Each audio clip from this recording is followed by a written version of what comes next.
And are we live yet? Ah, there we go. I just saw it on my end. Oh, yeah, I got to check it out. Hello. Hi, everybody. Hello, everyone. Welcome to the Magick Hour with Stephanie, Siren, and Anna Stone. We are so excited to see you this week, and we are now at our respective places again. back to basics, right? Back to where we were before. And Anna, what are we talking about today? So we're talking about aliens and UFOs today because, I mean, let's face it, there's some bombshell information that just came out.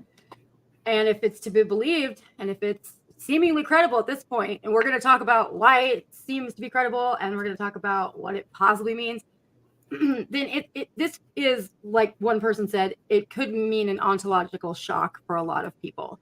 And that's what I'm concerned about. I'm concerned about this because this being a reality, which is something I've known, I mean, like, come on, like, statistically, it's impossible that we're alone in the universe, right? It is. Statistically. Right.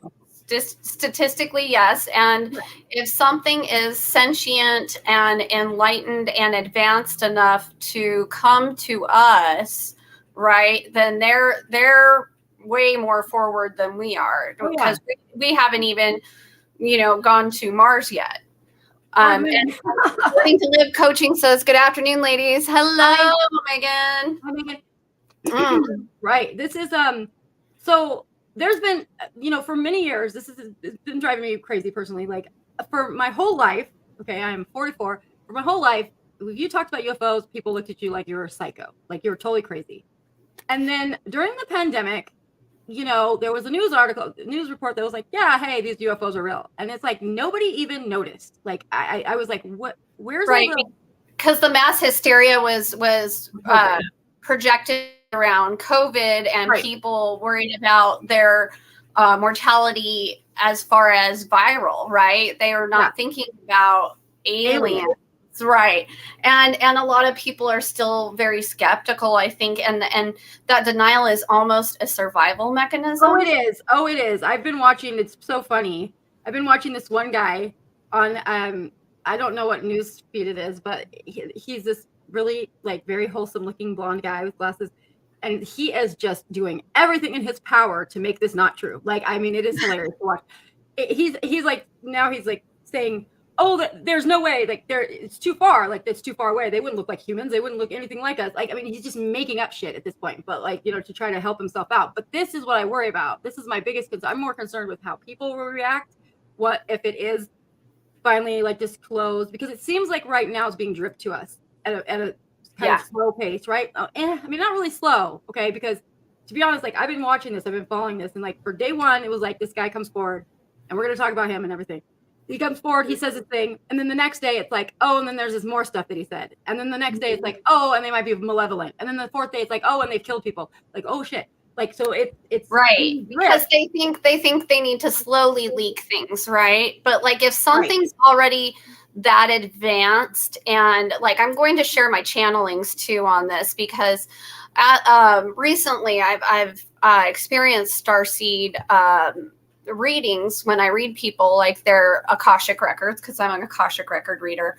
I read them, and I can see, like, people who have been ETs or the ETs that are in biological bodies.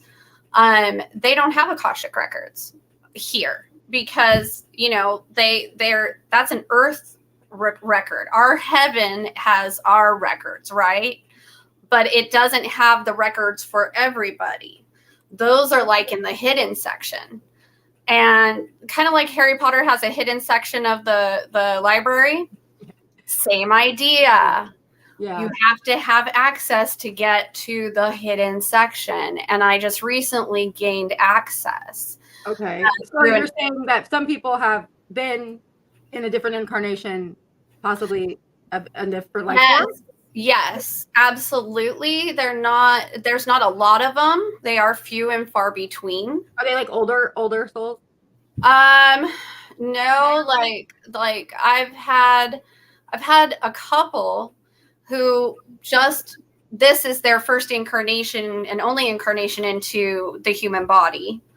and I see their soul. And see, with ETs that I've read, okay, the thing is that they are so advanced that they look at the biological shell, the vessel, the body, as something that they can jump in and out of. They don't have death like we do. No, well, when I died, I can tell you right now, my body did not, like, I was in no way, shape, or form attached to it at all. It was just like, oh, there's that costume I was wearing. Yeah. So, like, yes, exactly. But they already see it that way in this realm. And Earth is so dense, right? It's so dense that, like, they have a very hard time if they've been ET and they come into this body. They have a very hard time with it. They don't understand why we have children, because they've advanced beyond that. They don't have children. There's no such thing, because it's just like a facsimile. Like, you know how we see grays, right? Yeah. Oh, they're just copies, just clones. Yeah, it's just a skin suit for them to jump in. An avatar. Because they're multidimensional. They've already uncovered how to jump dimensions. Right, and that's the thing. That's the thing. That's the new information that just came out. So let's talk about this guy. Okay, so first of all, his name is David Grush. Okay, he is 36 years old. He is he's retired honorably from the military. I think it was intelligence, and he was on this UFO retrieval program. Like, he was part of this program. So he's saying that under oath, by the way. So here's my rub on this. It's like, okay, so anyone can come forward and say they've seen something, okay, or heard something. I've been a government military contractor myself, okay, civilian contractor. So I could have said the same thing and had some cred because I have actual, like, but status with it. But this is different. This is a career person. Like, that's his whole life. And he, under oath, went and filed a official whistleblower complaint under penalty of perjury, which is prison time if he's lying. Okay. He also went to the inspector general and told him, and that inspector general then authorized that whistleblower complaint and put it as urgent and credible. Okay. So those are two things that are important. And then third, which is the craziest to me, is that the Department of Defense gave him permission to talk about this stuff. He went to the Department of Defense and said, I'm whistleblowing. I'm going to say this. Like, what can I not say? And they said, you can say what you're saying. No pictures are allowed. No video footage, but only your word. But we're not endorsing what you're saying by giving you permission. Like, they're like, we're not saying what you're saying. Here's permission. Yeah. Right. So, because the problem, his thing was, like, he's worried that because of our problems with China and Russia, and they have their own retrieval programs for these crafts, okay, apparently, allegedly. So he's worried that they're going to beat us to back engineering. And if that happens, we're screwed. Because if they get that technology before we do, no bueno, right? So this is why he says he's coming forward. And also because there's no oversight, because this is a secret agency within the government, and the government's supposed to be by the people, for the people, blah, blah, blah. So this is a problem because we don't know about it. Okay. And, like, some things have to be classified. This is true. Like, we can't, and everyone's like, well, where's the proof? Where's the proof? Like, I mean, good luck getting any hard proof. I guess it's all in front of Congress now because they're having congressional hearings on this. Okay. Because Congress is like, what the hell? What are you talking about? They want to know. Okay. So this guy seems really credible to me. He's talking in his interviews. He's talking, like, very calmly. I'm looking for little things, like, psychologically, that I know people do when they're lying. When they speak, and just my own intuitive, like, lie detector that I am, like, because I can pretty much tell when people are all the time full of shit. And I didn't see that here, and I was hoping to, because it's a little alarming, like, right? I mean, it's a little bit alarming because what he's saying it has implications that are much bigger than, again, like, this ontological shock. And for those of you that don't know what that means, it's some, it's kind of jargon for philosophy and stuff, but what it means is, like, our origin story. Like, where do we come from? Like, if there's these things out there, that means that our origin stories are all incorrect. Right. It blasts out everything that you know to be true. And then you have to adjust to a new truth, right? A new general idea of what is. Yeah, you would. It would mean religion's all wrong. All of the religion, because if that's true, then that's not only one God. If there's no one God, because what about the aliens? Like, it's like there's a lot of stuff. So there's some people that are like hanging on to this idea that it's true because it's going to help their like agenda, and then there's the opposite side. So like, but we have some clips I wanted. Should we show? Like we're going to talk about. Okay, let's hear what he said, because this is now secondhand reporting, granted, but like this is in front of Congress. This testimony is what this man wrote to Congress in his whistleblower complaint. Yes, okay? and I would like to, when we get to the point where he talks about the size and everything, I'd like to explain to everybody from my channelings what I've received that aligns with what he's saying. Right. Yeah. Yeah. So, okay. All right. There we go. Get on this before somebody else did. That whistleblower is David Grush. He is a former intelligence official and whistleblower, and those authors, and I guess today will confirm that he is who he really says he is. This is not some just hoaxing of us all here. He tells us that the U.S. government and its allies have in their possession intact and partially intact craft of non-human origin, along with dead alien pilots, and they have been secretly studying them for years. There have been many UFO crashes, he says, of many different type of alien ships and even alien beings, the pilots, some of which apparently are malevolent. Maybe he hinted at even having murdered humans. The craft are made of, quote, exotic origin, non-human intelligence, whether extraterrestrial or unknown origin, based on the vehicle morphologies and material science testing and the possession of unique atomic arrangements and radiological signatures. He hints that the aliens might even be multidimensional. They might not just be biological beings coming from some other solar system.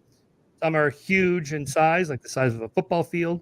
They go back decades, almost a century, to 1933, in which a craft was turned over to the U.S. military in 1944 from Italy. From Italy, not from Roswell. Right. So here's the thing that I'm going to speak on is when he says the malevolent and possibly killed humans. Here's the thing. Some of these races, right, don't see us as worthy. They see us as brutal and barbaric. They see us as almost lower life because we're not capable of what they're capable of. Okay. But I wouldn't use the term malevolent as much as I'd use the term we're so dense different molecularly and so behind them in our understanding that they just see us as like, chattel right now. Right. And then there are others that they don't dislike us. They just think we need to learn a lot. Right. Yeah. I mean, I'm sure, because let's hear what else they says. So not Roswell. This is before Roswell. They're saying Italy gave us a crowd. Italy. Okay. So I have never heard that. That is news to me. So I'm going to have to do some research on that. But let's see what else he has to say. Apparently enhanced or appropriated by the Vatican itself.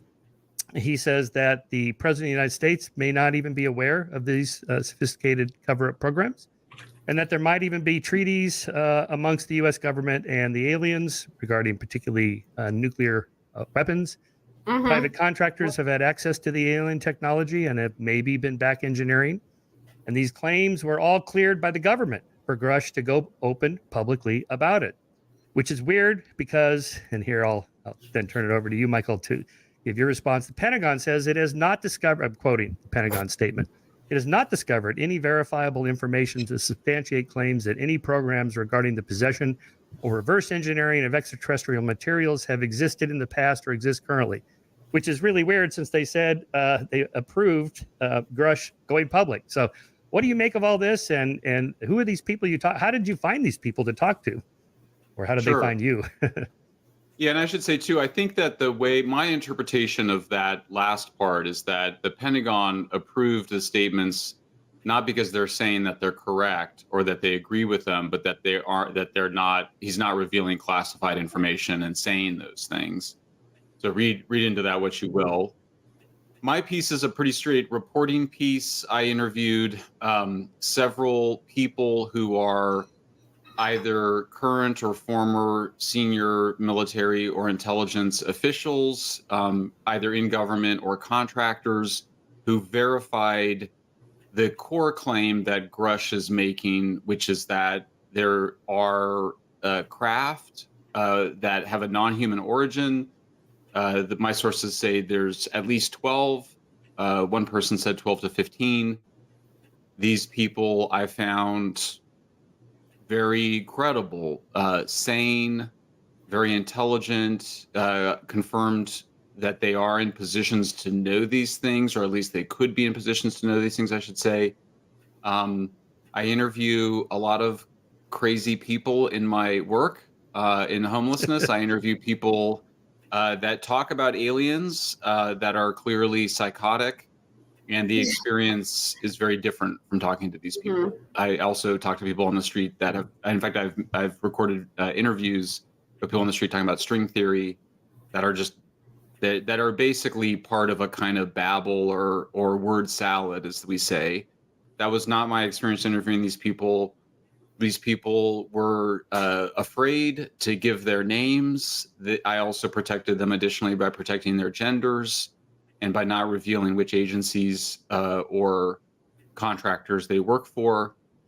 They told very specific stories that I think are very interesting. I mean, one person told a story saying that there is an effort to reverse engineer these craft, that it's been difficult to do because of the compartmentalization and the stovepiping to prevent scientists and engineers from understanding where the material. That I can speak on, because I can too. So you go first. So I worked for DARPA DARPA and Department of Defense personally, 8 different contracts I've been under with top secret clearance. Okay, back when I was a research scientist. This is true. Like, you get it. What they do is they piecemeal out these projects to all of the different scientists, whatever field. Then mine was neural engineering, right? So when we were working on the brain implant for telepathic soldier communications, which is a real thing, Google it if you don't believe me. It's my lab did one thing, one tiny aspect of that project, and then another lab somewhere else in a different state and different college did another, and they have it so that nobody knows the full picture.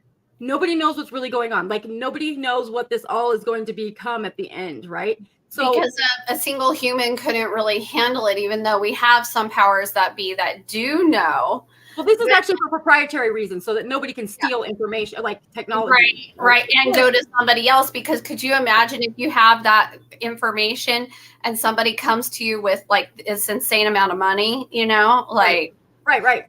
And it wouldn't be just one person, it would be a bunch. People would be bidding for this information. Right. That's one of the things when they vet you for top secret clearances, they check your credit to see how in debt you are, to see if you would be susceptible to that kind of bribery. Right. Yeah. So, and I still don't know how I got it because I'm always in debt, but whatever. So it's because you're brilliant. Because I don't even know. I wasn't qualified for any of those jobs, I'll be honest. But they were pretty boring actually and pretty uneventful. But still, that clearance is given to people like myself who are not military. So that's why they keep it so compartmentalized. But with technology like this, you're talking about extraterrestrial metals, you're talking about whatever. Hi Kevin. You're talking about things that we don't use or have access to. So how could you possibly compartmentalize it with different scientists and expect them to not be curious as to what the heck they're working on? You know what I mean? So it's definitely going to cause a problem. And that's what he's saying here is the problem is we haven't been able to successfully reverse engineer it because of this compartmentalizing of technology within labs and research. Correct. But it's also another thing. There's also another part of it. And what I've seen from my channeling, with seeing these aliens' lives, right? These ET lives, they have tech that is multidimensional. It's very much Star Trek, holodeck, teleportation. They have all these things. They've already mastered how to deal with the cells. They've already mastered how to deal with multidimensional travel. And we have not. Not as far as I'm aware. I know they've done a teleportation experiment where they got one photon of light to successfully teleport. Right. But that's a fun thing. Right now we would achieve a facsimile. We wouldn't exactly. If that. Right. Or if you're to believe like the Philadelphia experiment, right? Like if that's to be believed, then when we did that, they reemerged on the other side of the harbor or whatever, like there was men fused to the ship, like in parts, like in agony and stuff. Like, so it didn't work out right if you believe that account, right? Exactly. So, I actually read that one, and I know exactly what you're talking about. And people, if you haven't, go check out the CIA declassifieds. the CIA reading room. After a certain amount of time, they can release things to the public, and so that's my favorite reading resource right now. It's quite interesting to look at it and realize that they've been doing these things for years. Our government has been involved in these things for years, and they openly say it. So now that they openly say it, you know that it's been happening for a while now, because it doesn't just happen and then they release it. I know. I feel bad for all those people that were like, their lives have been like ruined because they said they saw a UFO and like everyone made fun of them. Now it's like so awful. Now it's like, well, they just admitted it. This is crazy. So let's see what else he has to say about like people he talked to, because some of his stories are pretty crazy. This guy materials are from, and so there was an initiative proposed by a contractor to a major aerospace corporation that was then hotly and somewhat, I think, emotionally rejected by an agency that also this person would not name. There were descriptions of craft. There was one person who did describe the entities, the alleged non-human pilots, but I decided not to write about that because I just felt like you got to draw the line somewhere. I couldn't, Michael, I just couldn't quite figure that part out. That would be pretty huge. Yeah. But that would be even huger than some unknown craft. About that part. Yeah, the other people didn't know about that. And there was also different views of whether there had been any success reverse engineering the craft, with some people saying that there had been success and some people not knowing. I really tried my best in this article to just report it straight without a lot of editorializing beyond my editorializing, which I did at the very end of the article and in my subsequent interviews, where I say, if there's nothing there, and in fact, the more strongly you believe that nothing's there, the more strongly you should want to go into various facilities and look to disprove that there's nothing there. So it seems like I'm always interested in finding practical agreement. And I think that people that are believers and people that are skeptics and people that are undecided like myself should all support looking and having a proper investigation. Right. So here's the thing. These are allegedly, this is verifiable according to this Grush guy, okay? He's saying that over in our country, that military bases and civilian contractor companies that work with the government have in their possession these crafts. So all that would be needed is for people in Congress, right, to go and tour those facilities and see it for themselves. Right. Right. So it's as simple as that. Like if it is true, right? I mean, if this is true, but I mean, and then there's a lot of people out there that are saying, well, how there's no way that we would know, or there's no way they would be able to hide this. But actually, another report I saw earlier today said that the problem that they're having actually is the cost of keeping it a secret is much higher than it actually costs to actually work with in the program. Right. Like the security aspect of this program is more expensive than the actual program itself. So that's why I guess now it's coming apart, possibly, right? So that would be interesting to see. Right. So, yeah, that's what I mean. I don't know. What do you guys think about? Like, what do you think about it? Yeah, guys, what do you guys think about this? Anything to say about all this? Because we're interested in what your opinions are of this. Right. I wouldn't have I would have been a lot more skeptical, I think, had I not seen it in my channel, because for those of you who are viewing and new, I'm clairvoyant, and I'm also an Akashic reader.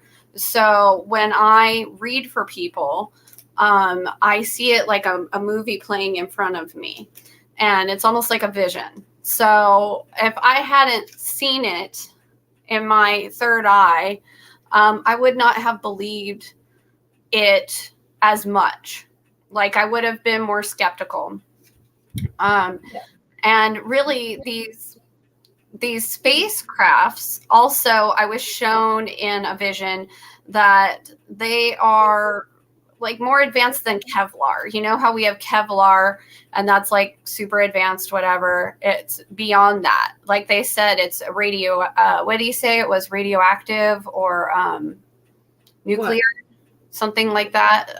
The materials of the craft. Yeah, no, they're nothing that we've ever, like none of the testing that we've done, none of the metallurgy on it matches anything on Earth. So I have no idea. He said Right. that the dating process or like the identification process based on the arrangement of molecules doesn't match anything that we have here. Right. So that's I don't know if it's radioactive or not because we don't know what it is. Like we don't know. So it's like who knows? There's the family in Vegas, right? So yes, everybody's talking about this one. Right. So this happens. Okay, hi Kevin. Okay, you're hopefully. Hi, Kevin. It's okay. Anybody who wants to like talk about this topic with us, just put it in the let us know. So this family in Vegas, I'm sure you guys have probably seen on the news, but they're saying so interesting things today came out with us too. So the government has installed cameras on their home, a giant tower of cameras on their home, and the neighbors are reporting men in black all around the neighborhood cruising around in cars with government plates. So I don't know if that's really happening because I'm not there, right? But that's what they're reporting. But there's some footage that was on TikTok. Somebody had isolated the footage, and apparently you can see an alien in this footage. Even though the cops, when they went in the backyard, right? So for those of you who don't know, a UFO crash landed. It wasn't recently. Actually, it was April 30th, May 1st, the night of. So it was at midnight, around midnight when it happened. So May 1st, and it's caught on many people's cameras, this thing crashing to Earth. It is very loud, and I'll bring it up in a minute. And it's this bright light, and it crashes, and this family calls and says, 911, there's aliens in my backyard, basically what the guy said. There's a UFO, it fell in my yard, and there's people, or these creatures, they're 10 feet tall, and they're green and gray or whatever. And he's like, this is not a joke. I'm not kidding. Please come send somebody now. And then the cops come, and they have their camera footage from their body cams, and they black out the backyard as soon as they enter the backyard. So we can't see what they saw, but there is this weird footage that shows something. It looks like they purposely blacked out the alien figures in the videos that I have seen. Yeah. It looks photoshopped of blacking out. It's so strange. And I want to also say that what you see them in, the skin they're in when they come, is like a skin suit to them. They just use them to get here. They also have they're different sizes. Like they was saying, some of them are as big as a football field. Yeah, that's also very true.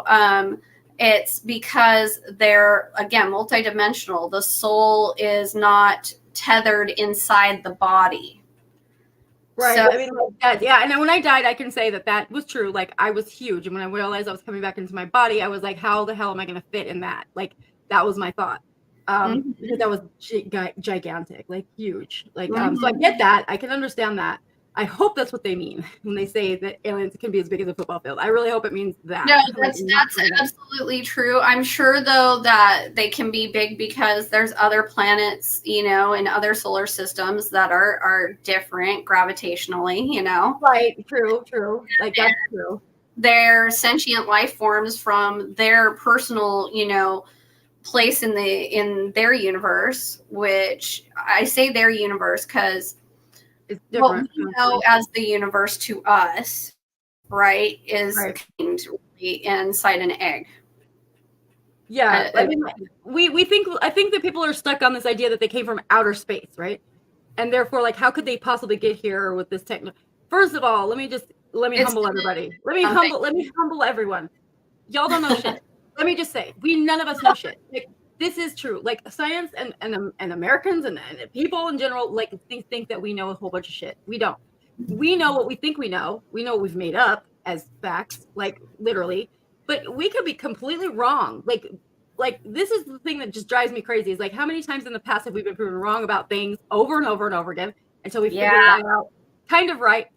Like, just because we can't figure out something doesn't mean it doesn't exist or can't exist. And that's the dumbest fallacy of like science. I don't get it. It's like just really arrogant to think that just because we are smartest people haven't figured it. Well, because we're people.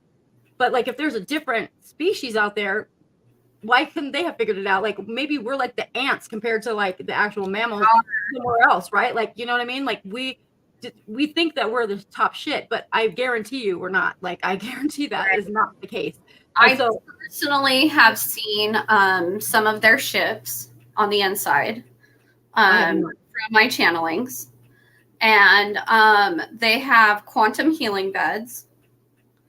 And they have a doctor, but the doctor just operates the quantum healing bed.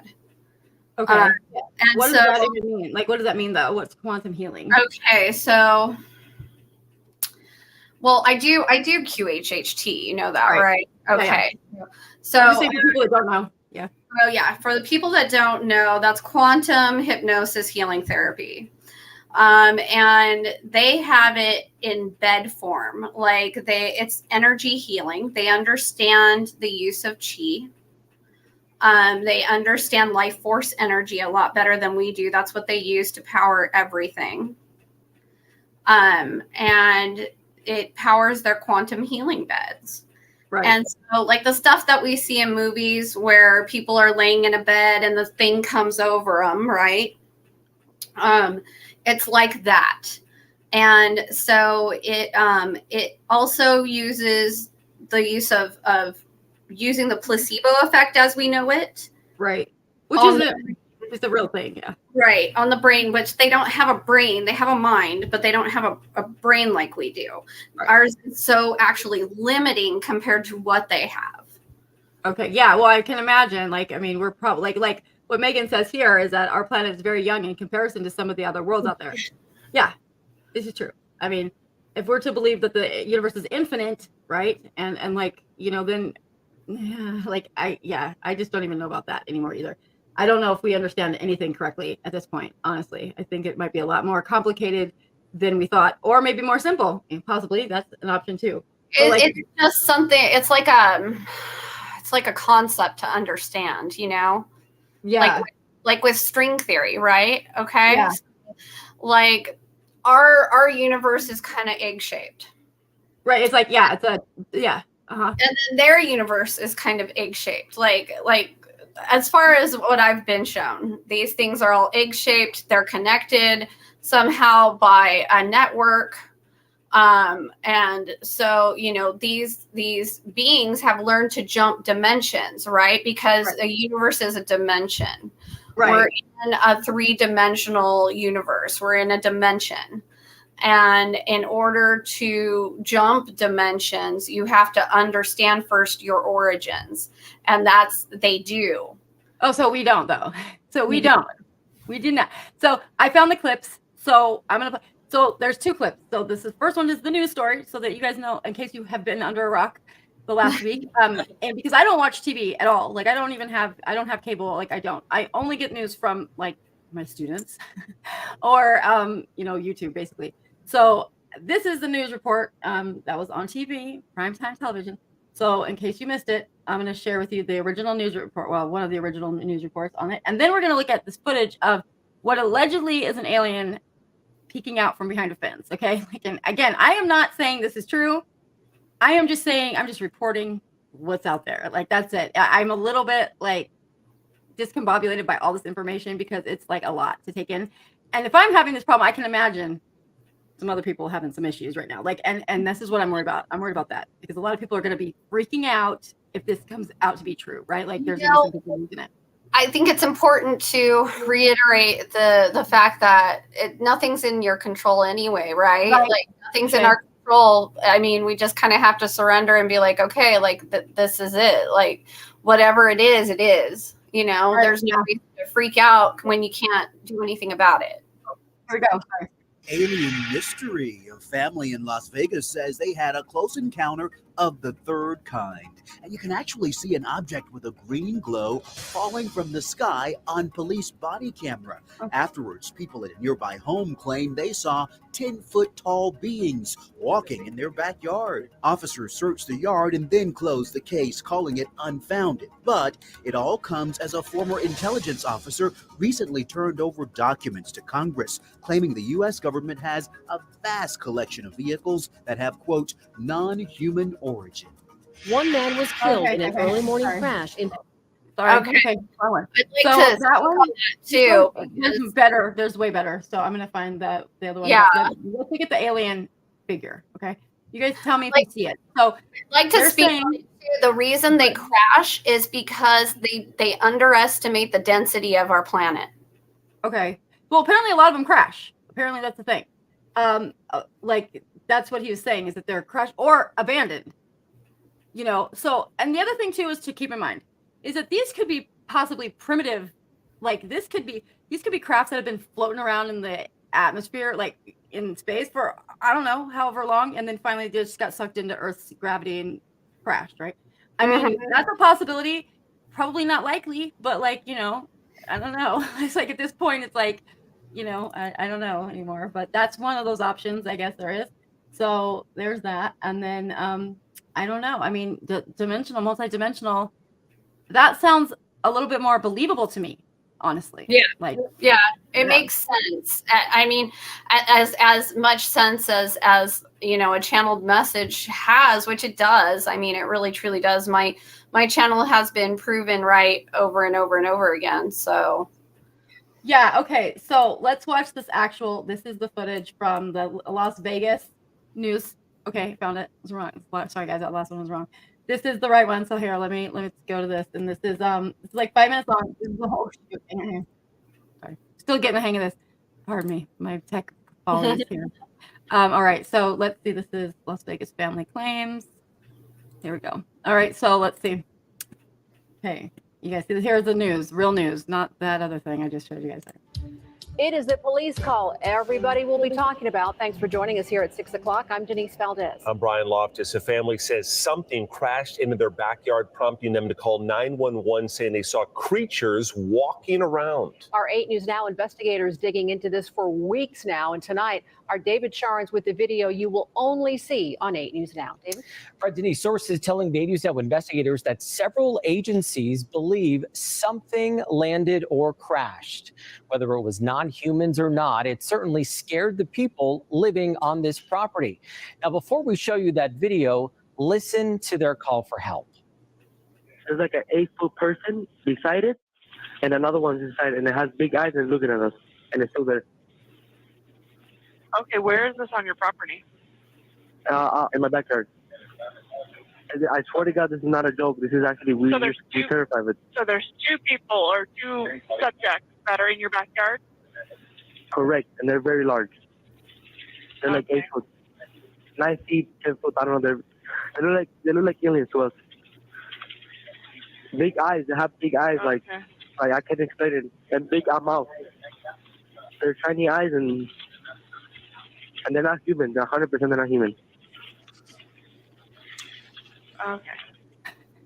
While the 8 News Now investigators obtaining video as officers then responded to the call you just heard, you'll see the officers also saw something in the sky that night. But the big question is, what was it?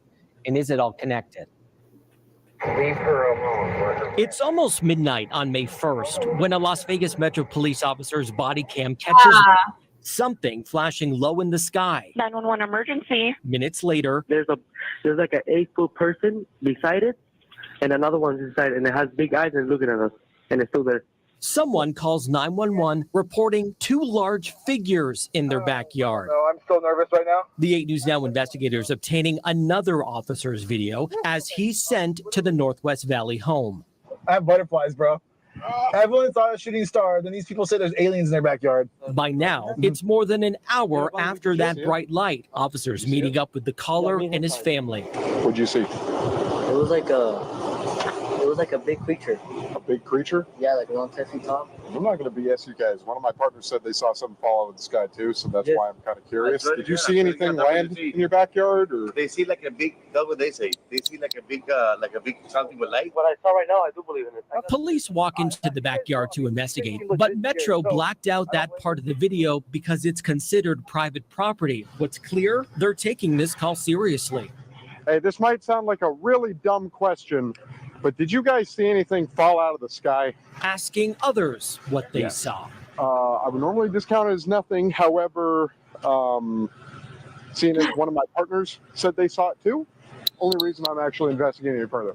That investigation turning up no concrete answers as of Wednesday. Whatever or whoever fell into that yard, long gone within minutes. Oh, hey, if those 9-foot beings come back, don't call us, all right? Deal with it yourself. I ain't dealing with that. Okay, so that's that. But now there's the footage from when they actually went to the backyard, right? That part. So let's see if you can see that.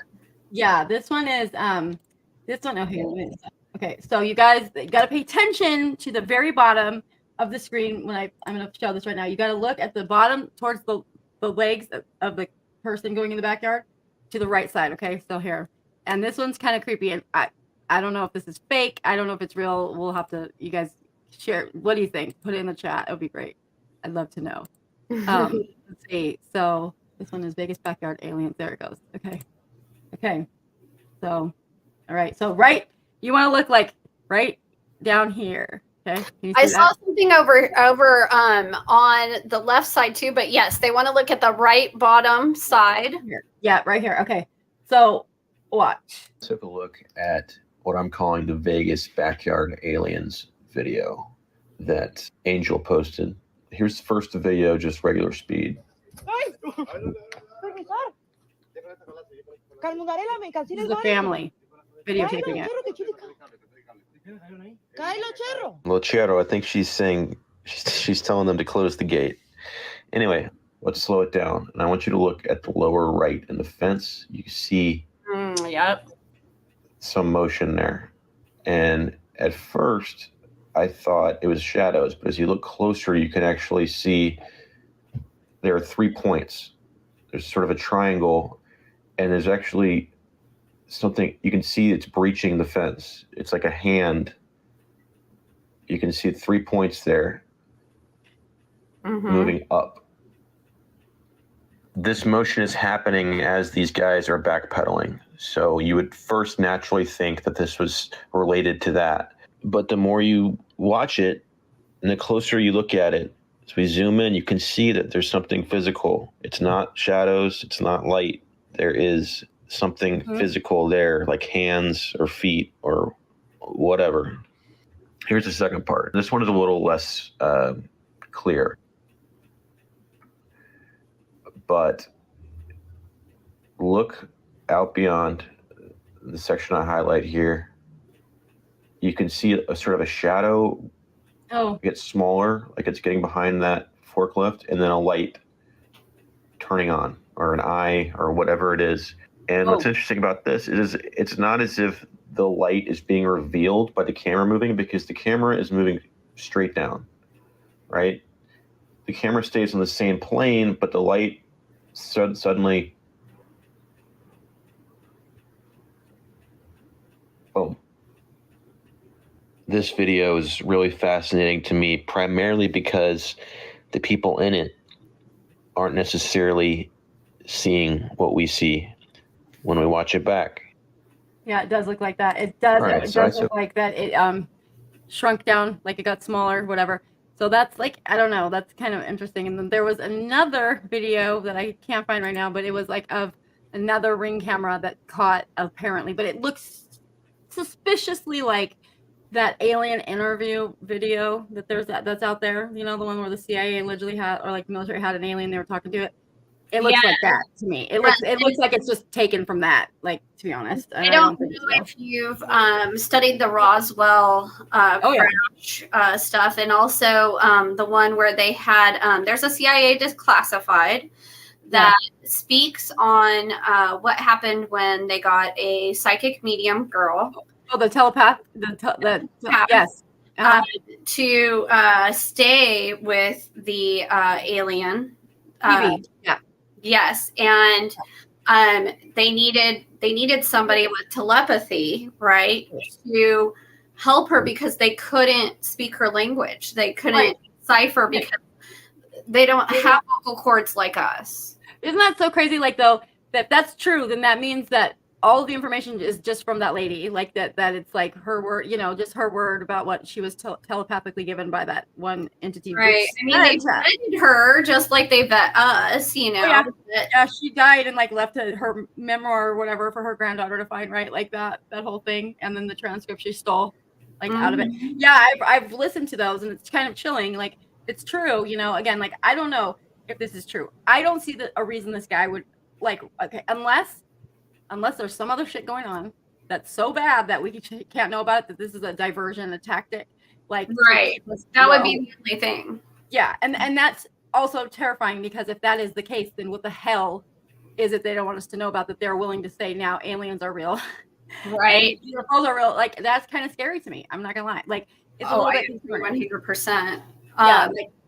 I think we need to put another comment on the screen, because we love to hear you guys UFO stories, any kind of encounters, or if you have family who has, claim they've been abducted. My mom says she's been abducted. She was actually interviewed in a book by Stanton Friedman, and like, he's a big guy in ufology, and like, I've been just mortified by this like my whole life. Like, no, please don't talk about the aliens, Mom.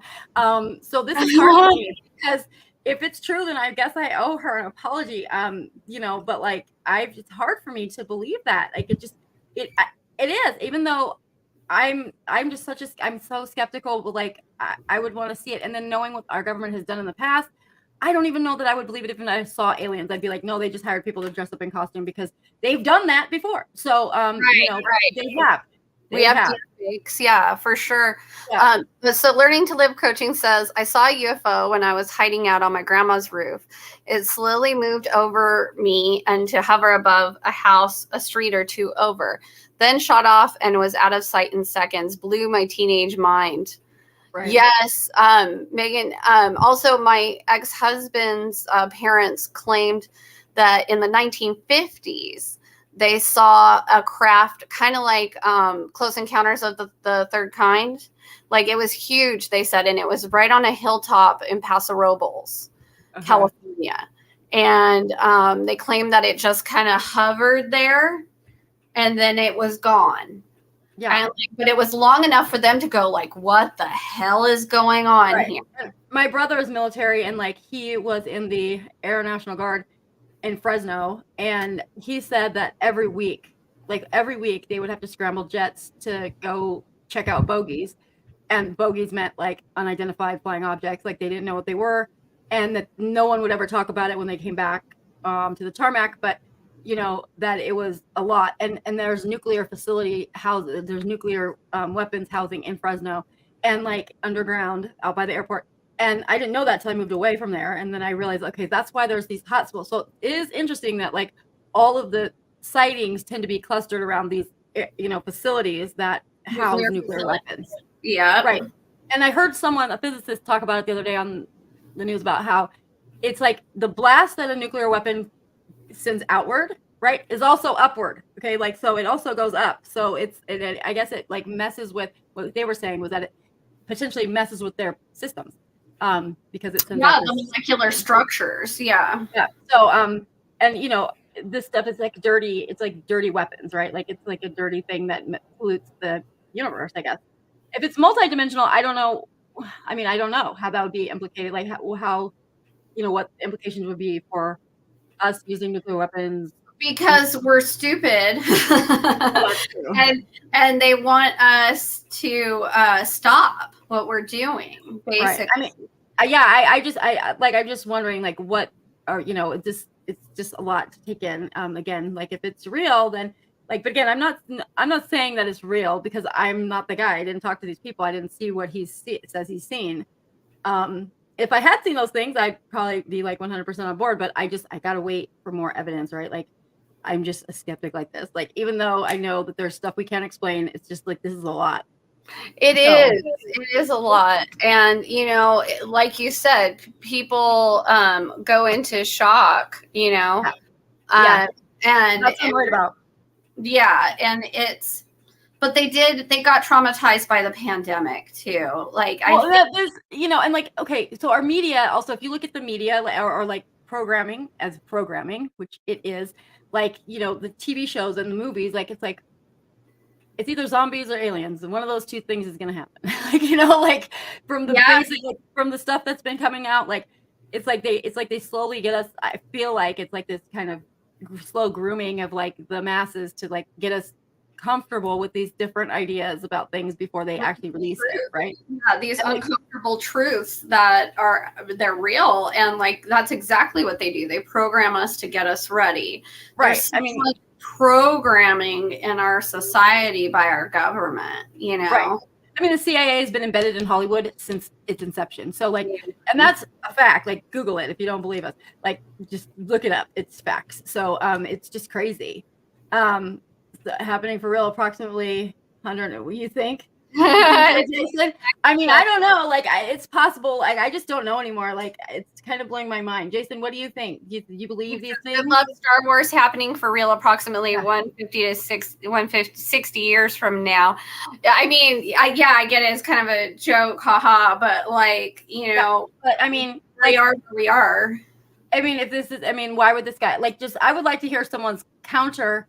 Like, why would this guy do this if he wasn't being honest? Like, what would he get from it? He's not selling a book, right? No. He's not trying to get money from it, as far as I know.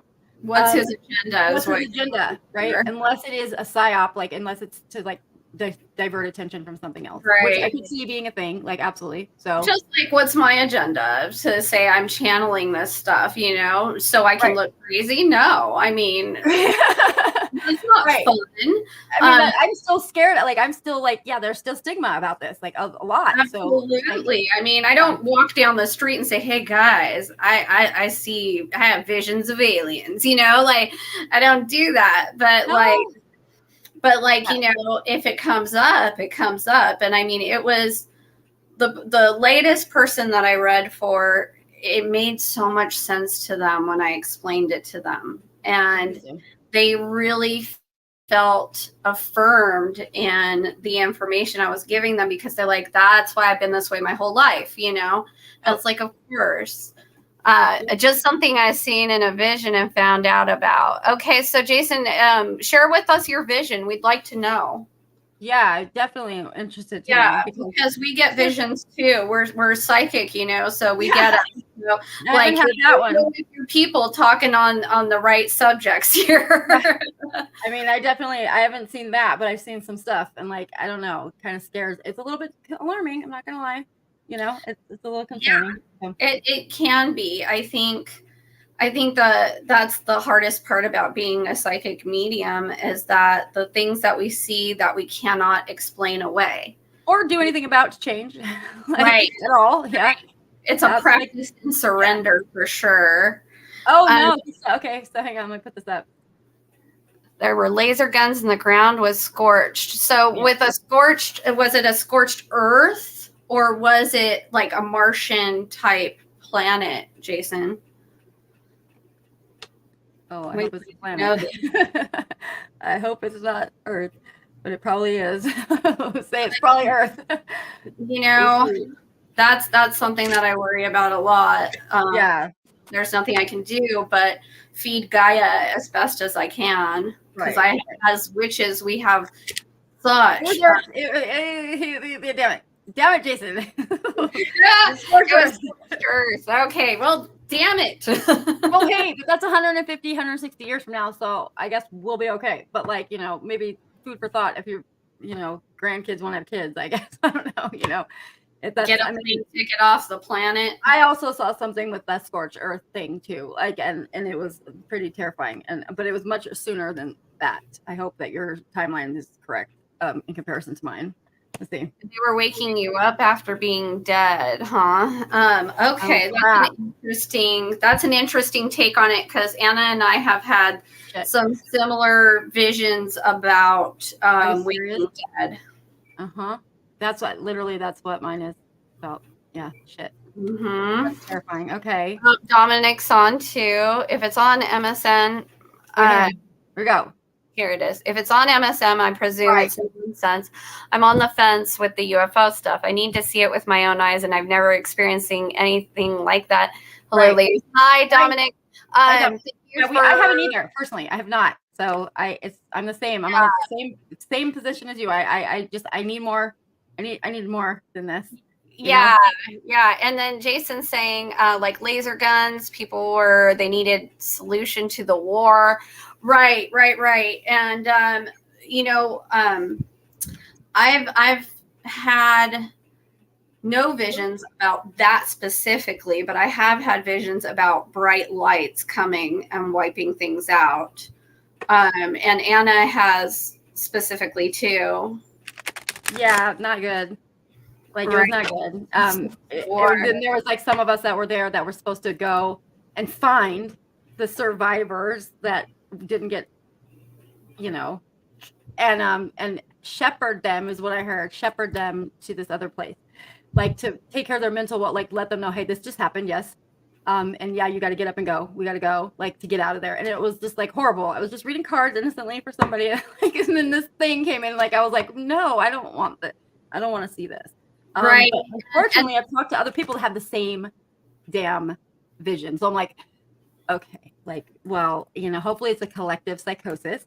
That would be much more, desirable than not being really. If you think it's a collective, I mean not collective, but a very selected few. I mean, I've dealt with crazy people, and it's not fun. Spaceships from other planets in Earth's orbit. Yeah, I've seen that one too, Jason. I personally feel we already have spaceships in our orbit. So interesting. The Pentagon released this report a while back. It was not that long ago, a couple months ago, saying that, and it was like hypothetical, right? But like, why would they put this out there? Like, I don't know, saying that there's a mothership just outside of our vision, like in our atmosphere, that is sending out drones, and there's 360 drones that they're tracking that are not manned, that they're just drones, like I don't know what they're doing, like measuring things or whatever. And they said there's 360 of them, and I was like, oh, great, yay! Like big mothership out there, fantastic. Not cool.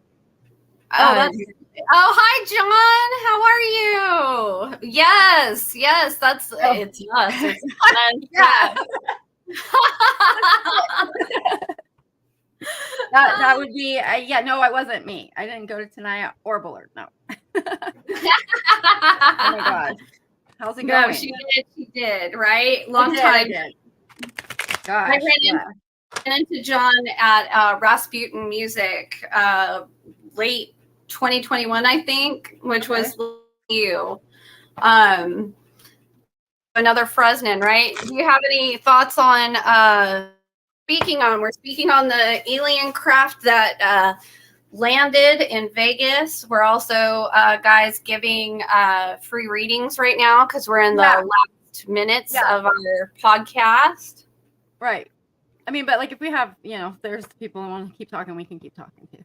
Absolutely. Absolutely. Yeah, if you guys want to keep talking about this, then we can. But it's a lot. Absolutely. Like again, ontological shock. I would assume a lot of people, if this does come out to be true, there's going to be a lot of people that are going to face this ontological shock, and they're going to not know how to reconcile what they've been told their whole life with religion, especially religion. I think people like myself that are not religious, that I'm spiritual, I'm not religious at all. That's easier for me to digest than somebody that is highly religious. It's going to be harder, I think. The more rigid your rules are for yourself, I think the harder of a time it's going to be to accept things that are outside that rule book, right? Right. I mean, also because it might be like, I've already heard people saying it's demons, and like, it's like, God damn it, not everything's demons. Okay. How do you believe in demons and not this? Like, I don't get it. Right? Like, that makes no sense. like pick one. You can't. It's like you can't have it both ways. Demons are real, and so are aliens, and so are ghosts. Like it's the same shit. Like I don't get it. It's all. What if it's all real? Right? It is all what real. If that's the problem? Exactly. That's the issue is because people don't understand dimensions. Right. I don't understand it either. Like I guess I have an idea because of I've taken quantum physics. I've taken like just recently I took quantum physics, and like it's a lot. Like that class was a lot. Like it was really hard for me to wrap my head around, even as a former scientist. Like I it's just there's science has these black and white rules, and now science is like, never mind. Now it's all this other stuff. Like, and it's like, okay, so it makes more sense because it allows for more of this phenomenon to be true. And we know that 2/3 of the population believe in ghosts. So that's a lot. And a third of everybody thinks that they've had an encounter with supernatural, some kind of or anomalous experience rather. So that's a lot of people, and I can't say that they're all crazy. Nobody can say that everybody's crazy. Just, there's just our intuition alone. That's something still that can be measured by science, and it's there. We all know we have it, right? It's just, yeah, hoverboards. I know. Well, I'm still waiting for right. Me too. I'm waiting for flying cars is no. I live in Los Angeles. Okay? No. I've flown a plane, guys. People should not be flying cars. Y'all can't even drive. I love flying planes, but it's not for everyone. And there are some scary people out there. Just come to LA anytime and try to go 5 miles and see how long it takes you. And see how many crashes you see en route. It's insane. Like I can imagine these people with a license to fly. Oh God. But yes, I agree, Megan. Hoverboards would be legit.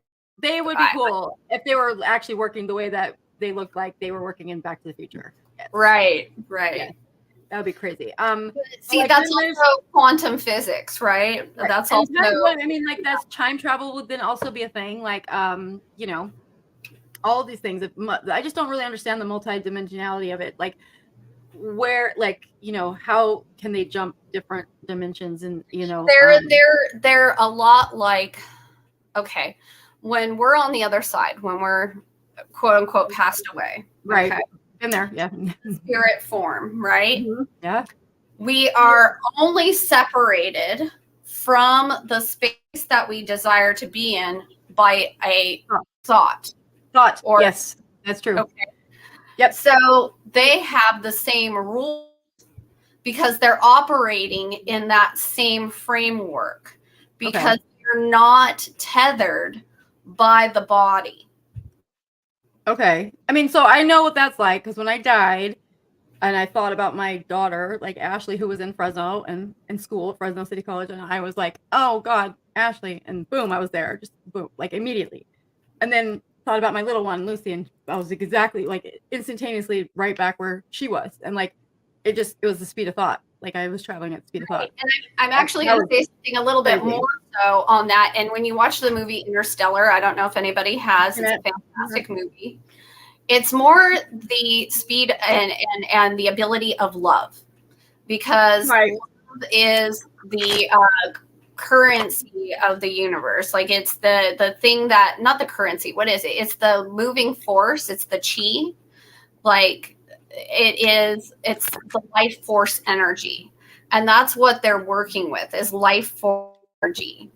That's the only thing I felt. That was the only human emotion that I was feeling when I died. That's it.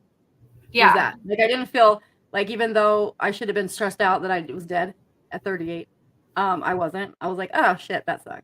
Big deal. No big deal. It was whatever. But my daughter, I was like, oh my gosh, my daughter's, and then I was still fine though. I was still it'll be fine. And this moved on to the next one. No, she'll be fine too. It was really weird. It was very detached from emotion, what we're used to here. But there was no chatter in my head about what I should be doing or shouldn't be doing, or no stress about bills. So the condition was wiped out, right, of you at that moment because you were spirit instead of human. Yeah. And so when that happens, that's a very similar feeling to what they have, because they just use avatars as skin suits Well, that's what I literally looked at my body and was like, shit, that sucks. Oh well. And I literally viewed it as a costume. Like we have too much of an attachment to the skin suit. Right. I did not have any of it. And I was surprised by that. And I was also surprised I still had my personality. Because like I was still sarcastic, you know. Like, I was still being like kind of feisty, even though I was not in my body anymore. Or like, you know, sarcastic. I was like, well shit, that sucks. Well, like, you know, like, oh crap, I'm still me. That was weird. Like, yeah, the whole thing was weird. But I guess, you know, I don't know where I was. Like I was somewhere right here in the same room as my body was, but like it was not the same place. So I'm assuming that was a different dimension, right? Like that's what I assumed. I don't know, but that's exactly what it is. You crossed over into that other dimension. Yeah, and it was different. It's a fourth dimension, and it's eternity. And yeah, there's no time space there except where. Oh hi, Bojen. You'll listen later. Okay, yes, please do. I know you're gonna. Yeah, we missed you on this one. We're not getting off just yet. So if you have something to say about UFOs with us or anything, please leave a comment. So actually, what was I saying? Oh yes. So they're operating in this chi and in this different dimensions. And then I said you were in the fourth dimension, which is eternity. There's no time or space. There is no time. That's accurate. Like it was very weird that my 6-year-old self existed at the same time as my 44-year-old self did. Like it was really odd. Like it was not linear. Time wasn't linear at all. No, it's not. I don't have language to explain it properly, but it was strange. Yeah. Okay, so time isn't linear. Chronologically speaking is not a thing. Like there's no such thing as chronological. You are in the moment you're in, period. Right. No past, no future, only present. Right. And like if you practice being here now and understanding, you know, the presence of now, then you'll understand that this is the only truth, is the moment you're in. And then everything else is story. So yeah. And that's true on the other side too. We have the records is because they're stories. Right. Okay, so let's think about this. Like on the off chance that this is true. That this thing, we have these things. Are they hostile? Or are they not? Like the ones, are they all, do you think these are all the same crafts? Like, do you think they're saying that they're all that? No, I think we have different species. What do you guys think? I think we have different species. I feel like there's just different kinds, and I feel like some of them are here to help us, but then there's some here that don't want those that are going to help us to help us.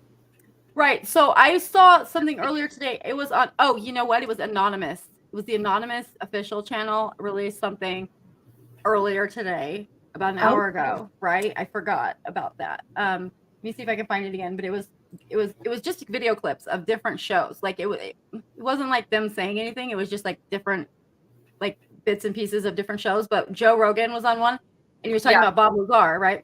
You guys know Bob Lazar, right? So like Bob Lazar, you know, like that poor guy, I feel like, you know, I'm inclined to believe him. He had, you know, I don't know. He's let's just put it this way. He's talked about this element and it's on the periodic table now. So like, that's all I gotta say is like, when I started teaching biology, when I was teaching high school biology, like that's on the damn periodic table of elements. And he was talking about that in the 80s. And like, they were saying, no, he's lying. And then they scrubbed him from all the records, except for this one thing, which was an employee, an employee directory from the Los Alamitos lab. And his name's in there. And it's like, oh, you missed that one thing. So, and I know they do that. Like, this is a thing they do. When they don't want people to take you credible, they label you a conspiracy theorist or crazy, right? They do this. And they've been in trouble for it in the past. They've gotten sued and had to pay lots of money to people for this. So it's not outside of the realm of possibility that he's being serious. But what Joe Rogan was saying was that he had interviewed him and like that he was discussing about some stuff that I gotta find it because it was like, what? Like this is the first time I'd heard it, and it was just today, like right before going on air, and I was like, wait, what? Like he said what? Because I never heard this part before. He was talking about like aliens and like what they're doing and what kind they are, and whatever. Like, and I hadn't heard this yet, so I'm gonna try to find it again and see if I can share it. 'Cause it was No, I kinda love crazy. anything about Bob Lazar sharing because he is very knowledgeable. He is, and he's done some weird stuff. Like, he got arrested for hanging out with hookers, like stuff like that. Like he did, he did. He was like, he said he was helping them with their like taxes or I don't know, something like, sure, okay, but like but he's put himself in a bad spot if it's fake. If he's lying, then he's an idiot because like he made his life a living hell for that. You know what I mean? So, right. He's watched all the time. Yeah. Oh, he is. And his science supply store has been raided by the feds over and over again because they think he is in possession of some of that element. Oh yeah. Yeah. Which he might be. I don't know. Well, because they need that element to help them on the spacecrafts. I found it. Okay. So like just hang on, just bear with me a second. Okay, sorry. So it's just news clips. Like it's not unless I didn't watch the whole thing yet. So maybe at the end they say something, but like I thought it was interesting. Kind of a typical anonymous video. They do a lot of that. Yeah, they do a lot of. They have a lot of different channels too. So I think this is anonymous official. I don't know if this is even the right channel, but we'll see. See present here. So you might want to watch this. That's what it's called. Okay. Before next week, it says. You might want to watch this before next week. That's the name of that art. This guy's saying that it was going on for 80 years. So, like, this brings us back to the 1940s. I mean, this means like Roswell. That's what Bob Lazar said was the problem with the back engineering program. He said that science can't exist like that in a vacuum. And apparently there was some sort of a debriefing they gave them. And in that debriefing, he said it was so nuts. He said, first of all, they said they've been coming here forever. And they also said that we're a product of accelerated evolution. Yes. Which is wild. Yeah. That human beings in general, why we are so different from all the other primates. Is that they came down, that's the Anunnaki that came down here and messed around with lower primate DNA and did something to it to create a human being. I'm here for it. I'm here for that. Yeah. That would make everything fun. And then I would think that the government would want stuff like this to come out if they're in the middle of like stealing money or doing something really wild. Oh, the classic misdirection. Oh, for sure. Yep. Is it a bird? Is it a plane? Is it a UFO? We can't figure it out. A viewer reaching out saw these large bright lights in the skies over the strip in downtown. He says they're bigger than the helicopters we see circling many, many times. And we just heard back from Nellis. They say not involved in this. So if you think you know what these are, or you've seen these, you can reach out, let us know right on our website, anewsnow.com. Top story. Is it all connected? Leave her alone. It's almost midnight on May 1st when a Las Vegas Metro police officer's body cam catches this. On April 30th, people in California, Nevada, and Utah reported seeing a green flash streaking across the sky. As that officer mentioned, one of his partners even said they saw it. Something flashing low in the sky. 911 emergency. Minutes later, There's like an 8-foot person beside it, and another one's inside, and it has big eyes and looking at us, and it's still there. Just before midnight on April 30th, skywatchers across several western states saw a bright fireball streak through the heavens. A police officer working in the Northwest Valley caught a glimpse of the colorful object on his body cam. At nearly the same time, a Ring camera in the area recorded a strange noise and what sounds like a crash. Because I'm not going to BS you guys. One of my partners said they saw something fall out of the sky too, so that's why I'm kind of curious. Did you see anything land in your backyard? someone calls 911 reporting two large figures in their backyard. No, I'm still nervous right now. The 8 News Now investigators obtaining another officer's video as he's sent to the Northwest Valley home. I have butterflies, bro. This family called 911 saying there were 10-foot-tall beings with big eyes in their yard. Police aren't saying any more about this, only that the department has closed the case, calling it unfounded. This all comes as a former high-level intelligence officer, an Air veteran, was on News Nation talking about how there is a program where the government collects some unidentified objects. So this might be that. The family says they also saw men in suits and sunglasses driving in a car with government plates cruising slowly past the house in the following days. Nellis and Creech have denied any interest or involvement with the incident. Metro has indicated they believe the family that something crashed in their yard. But what? Mystery in the sky. Do you see the 5 dots there on your screen? Rare footage of unexplained objects hovering over an active U.S. military base in 29 Palms. According to witnesses, those lights floated in the air for about 10 minutes. This is 29 Palms at the military base. These were a bunch of Marines who saw this. And boy, when I saw it, this was actually from 2 years ago. When I saw it, what I saw was repeat of Phoenix lights. That's right. That's what I thought too when I saw it. You know, initially I thought these were flares, and then during my investigation where I'm trying to get as much footage and as much images. That image you're seeing that has a kind of blue sky, you can see the shape of what the witnesses say they saw, a big triangle-shaped craft. We're showing some pictures right now. This is different than the video we just showed? Absolutely. It's the same object, though, and that's why it's neat. We're able to see the shape. This was not a flare drop, Jeremy. So what you're seeing on the screen right now are called illumination flares, and those were shot up over the object you're seeing on the screen now. Okay. Which is a triangle formation. Now, the internet, a number of people on the internet have a really solid case that they believe that these are flares. Where I'm stuck is we have all the eyewitness testimony where the Marines feel that they saw a craft. Let me show quickly the Phoenix Lights video so people can compare and contrast. Our governor at the time, Fife Symington, he saw the object. There it is. And he said, and he was a Navy pilot, okay? He said, this is otherworldly. I've never seen anything like it. It was a craft. End of story. He absolutely, to this day, he says it was a craft. This was not a flare drop. And then we come to find out there were probably 2 separate events on that night. There was a flare drop and a sighting of what some described as a craft. You got it. So check it out. Some of what you showed there, it's haunting me. I'm getting goosebumps because you've got the same situation where you have these trained observers saying we saw a craft, and then you have those kind of lights that are a little bit out of the orientation you'd expect to be on a solid craft. And you see that too with their footage. So it makes you wonder, it's like, what was going on? Bombshell claim about UFOs. A former U.S. intelligence official and Air Force veteran claims a top secret program is withholding evidence of alien spacecrafts. Certainly interesting. The military whistleblower has now handed over classified information to Congress.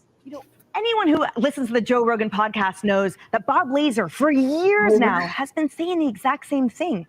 His story was incredible about working in a subset of Area 51 and essentially decades ago, yes, being tasked by the U.S. government of reverse engineering a UFO that was hanging out in their hangar. In fact, they had multiple objects of non-human origin that Americans were tasked with. They figure this out, try to recreate this. And that is exactly what is being said now by this whistleblower also.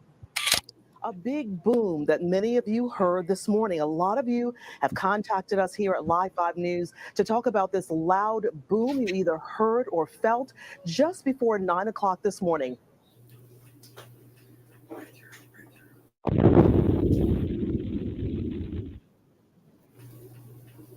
Isn't that just the sound barrier? Yeah, I think. I mean, I felt it Wow. here Yeah, in the News 2 camera. studios. Sound Yeah, barrier. one of those videos I found someone on Twitter. So, Josh, I think a lot of The people. unexplained boom.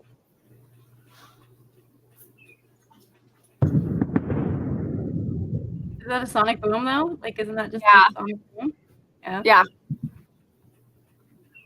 That's pretty common, right? Now, as best as we can tell, Yeah. people in downtown Charleston, folks who live in Mount Pleasant, West Ashley, Daniel Island, Monk's Corner, Folly Beach, and James Island all heard that same noise this morning, that loud boom.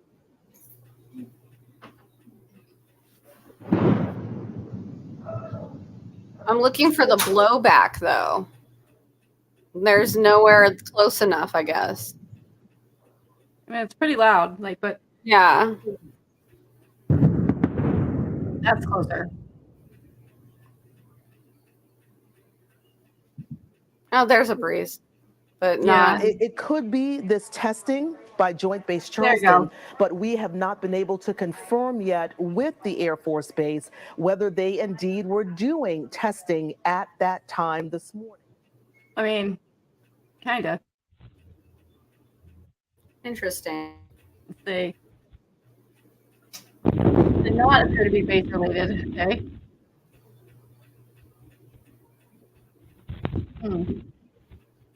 So I guess it's not from them, they said. It might be testing for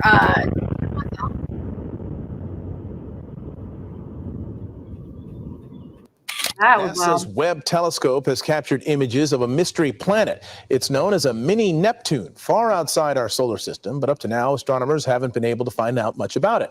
Well, now, thanks to the Webb, they can see it is covered in some sort of haze or cloud layer. Researchers say it's too hot to hold liquid water oceans, but its atmosphere might contain water in the form of vapor. Either this is wrong or this is a huge discovery. And we think that it's a huge discovery. More observations are needed, but Nelson is investigating what may be 5 giant galaxies that appear to have formed much too quickly after the Big Bang. If they're confirmed, astronomy may have to revise the timeline of galaxy formation.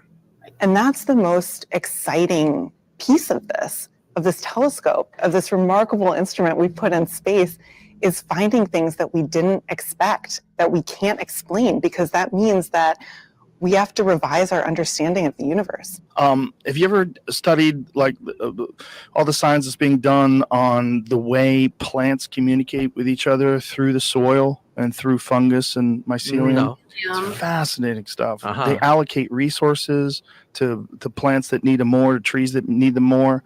They seem to have communal. They seem to have some sort of a shared information network that we don't totally understand. See if you can find something on it.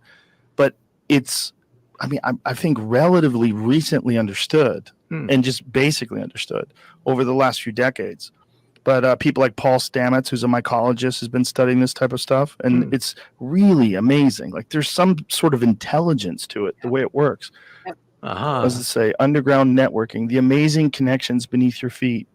When most of us think of fungus, we imagine mushrooms sprouting out of the ground. These mushrooms are, in fact, the fruit of the fungus, while the majority of the fungal organism lives in the soil, interwoven with the tree roots as a vast network of mycelium. Mycelium are incredibly tiny threads of the greater fungal organism that wraps around or bore into tree roots. Taken together, mycelium composes what's called a mycorrhizal network, which connects individual plants together to transfer water, nitrogen, carbon, and other minerals. German forester Peter Walleben dubbed this network the Wood Wide Web, as it is through the mycelium that trees communicate. This is really, really fascinating stuff, because I wonder why they're putting that in they're there. all like, we just think of soil as something that the tree pulls nutrients from, but no, idea. it's all they're communicating, they're connected with each other in the forest. Mother Nature can do it with a root. Yeah, it can do it with everything. It seems to be in insects. It seems to there's like a code to it, which is why your idea about there being this God calculation is so fascinating. It seems like it just moves in a very certain way, and it's all connected to each other in some way that we're, as human beings, just sort of starting to understand.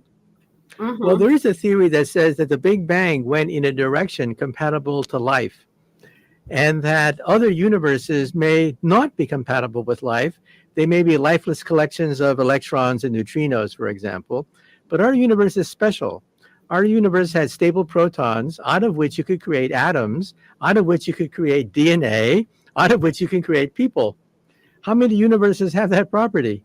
So string theory, for example, gives you other universes which are probably dead universes, universes which have no life. But our universe has stable protons, stable DNA, stable forms of life. So our universe is rare.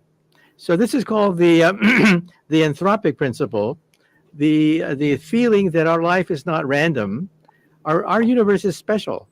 Our universe is special in the sense that it didn't have to have life, but it does. And life in a spectacular array of diversity. So our universe really is special. I mean, I don't know. Is it really? Is it really special? I Is that don't. just You our know, understanding? from what I've seen, it's special in a certain way of like the density. Because it's like the most pain in the ass dimension I've ever seen. Hi, Mark. Hi, Mark. So like, you know, like if you come to Earth, it's because you've decided to take on the most dense, populous planet and being and struggle that you wanted to endure. And I don't know the why of it. Yeah. I just know the fact that it is. Yeah, I mean, I don't know either. Like, it's just, oh gosh. So this, have you guys not seen yet this guy that actually did the, well, that's only 38 seconds. I'm looking for, the guy, David Grush, right? The military guy that came forward, right? So I just want to show you guys this guy. This is the guy. If you don't know, if you haven't seen it, this is the one that is the whistleblower, okay? So you guys analyze him. Tell me what you think. Like, yeah, does he seem like he's lying? Because right now he just handed over a whole bunch of classified information to Congress, and he's going to be deposed by them coming up here very shortly. So, and he could go to jail. Like, I mean, he under penalty of perjury, right? So we'll see. I mean, let's see. But this is let me see, make sure I have the right one. Okay, so I just want to make sure I have the right clip. So yeah, here it is. Hang on just a second. So let's see what you guys think. I'd love to hear it. So please put, if you think he's full of crap, that's fine. No hate here. Like, I don't know. I'm on the fence. I just don't know. I just feel like it would be really silly of him to be doing this for nothing unless he was tasked to do it as a misinformation kind of thing, right? Like, because people do that too. That is a job within the government. So like, that's a thing. Look here, not here. Yeah, exactly. So let's see. Interview, we checked into David Grush's credentials. We did our own due diligence here at News Nation. All of his credentials stack up, but there's nothing like actually sitting down with someone, looking them in the eye for hours face to face to really get a read on them. Why do you say that David Grush is so believable here? The most persuasive thing for me is the simple fact that I was introduced to Mr. Grush by people who told me about him from within the legacy UAP crash retrieval program.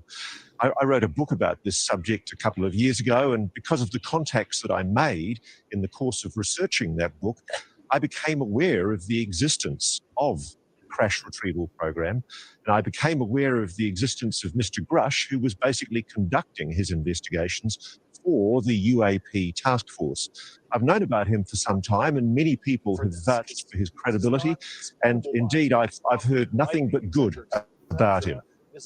The number one thing that I've heard, Ross, my friends have been texting me for the last hour. First of all, they've been riveted by your interview, but most of my friends have texted me, look, I'm skeptical because I want to see proof. I'm going to remain skeptical until I can actually see some evidence of this. I can assure you and your viewers, Mr. Grush wants you to see the proof that he has seen. The difficulty is that the crazy thing about ARROW, which is the current investigative body that is supposedly charged with investigating the phenomenon, is that the Congress has mandated that the public get to know the truth. But the Pentagon has neutered the very body that it's trusted to do these investigations. It doesn't have the Title 50 classified information access that Mr. Grush had. Because of Mr. Grush's extraordinarily high security classification, he was allowed to see, hear, and read things and talk to people who Congress isn't even allowed to talk to, and who members of ARROW, the Pentagon's supposed UFO investigation body, aren't allowed to talk to. And so he wants you all to see that evidence. And so that's the reason why he's gone to the Inspector General with his reprisal complaint, who referred him on to the Congress, and he's given evidence detailing all of that information to the extent that he can to those confidential committees in secret hearings, the Senate Intelligence Committee and the House Permanent Select Committee on Intelligence. And it's that information that he now wants brought out, hopefully in an open, transparent public hearing. It's a good point you make that AARO, the All Domain Anomaly Resolution Office, they're the ones who are supposed to be investigating the UFOs. He claims they don't even have the information that they need. They don't even really know what's going on. But I've got to ask you, do you, I mean, you've been studying this stuff for a long time. Do you believe everything that he said? Because I kind of walked away from it thinking like some of it I found to be believable. Other parts I felt more skeptical of. Do you think everything he says is truth? Look, it's ultimately impossible for you and me to test his claims. What he wants is for his claims to be tested. He wants us to be skeptical. The reason he's come forward is because he's frustrated that what's happening at the moment is the Pentagon, frankly, is engineering a cover-up. It's lying to the American public. I can say that because I'm an Australian. Throw me in jail if you like. The simple fact is, your Pentagon, your Department of Defense is lying to you. And I know that because I've spoken to people in the program who tell me that what Mr. Grush is telling you is the truth. And the huge frustration that he and indeed some of his own colleagues who are still in AARO feel is that you, the American public, deserve the truth. Now, the thing that I really respect and admire, I trained as a lawyer as a younger man, and I love and respect the American Constitution. You have transparency and accountability controls in your Congress that are absolutely magnificent. And people like Dave Grush, he's only one of an enormous number of people who've now come forward and indicated their willingness to give evidence to the Congress. They've given evidence in secret to those committees in the Congress. The Congress already has this information. Thank you for watching. So I guess that wasn't the one with him in it, damn it. But like, still, that's the guy that interviewed him. Okay. It's like really hard to find that clip. But like, this guy, you know, I don't know. Like, I don't know, you guys. I just don't know. Like, I mean, all of those steps. What do you think? He did all this stuff. Okay, so Dominic said, my gut's telling me it's nonsense. Why do you say that? Like, do you think it's a cover up for something else? I'd like to know what you think or feel, since you're saying it's your gut, which we're supposed to go with, right? Our intuition, right, about it. I just feel like the timing is weird about it. Like, you know, I just feel like there's this weird timing, and like maybe it's a war effort, like, you know, against China and Russia, like to get them thinking that we have something more than we do. I don't know. Like it's weird to me. I just feel like the timing is odd. Yeah, it is. We'd like to open the chat now for you guys to ask questions or readings, or share your take on all this. So it's that time. Today I decided not to bring my cards out. I'm asking the oracle kind of things. I'm just going to channel. So you guys, whatever you want to ask us right now, we are open for readings. So, but I hope that if it is real, that it's like just cool and it's been happening this whole time and now we're just learning about it and it's nothing else. You know what I mean? Like, that's what I'm hoping for. I think they're releasing it though because A, they want to distract us. And B, it is true, but it's like, okay, let's just get this out of the way since it's just happening anyways and we're having a harder time covering it up. And it's costing us so much money. Like, yeah, because that's what they're saying is that the program costs more money to keep secret than it does to actually run it. So, like, that's a problem, right? Yes. And then also, it's not successful because now clearly if that's the case, then someone has already spilled the beans. So, correct. You know, and then like, if you get anybody in the chat, then we can just kind of close shop and we'll be back tomorrow. Guys, we're going to be back tomorrow at 7 p.m. Pacific Standard Time. And we're going to be talking on flames. Oh, we're God. going to spell some mistruths, some misinformation, talk about what a twin flame really is. What it is not. Right. And also what those energetic contracts look like. and what they're about, because it's not what you think it is. No, it's not. And it's not what a lot of people online are saying either. Like, right.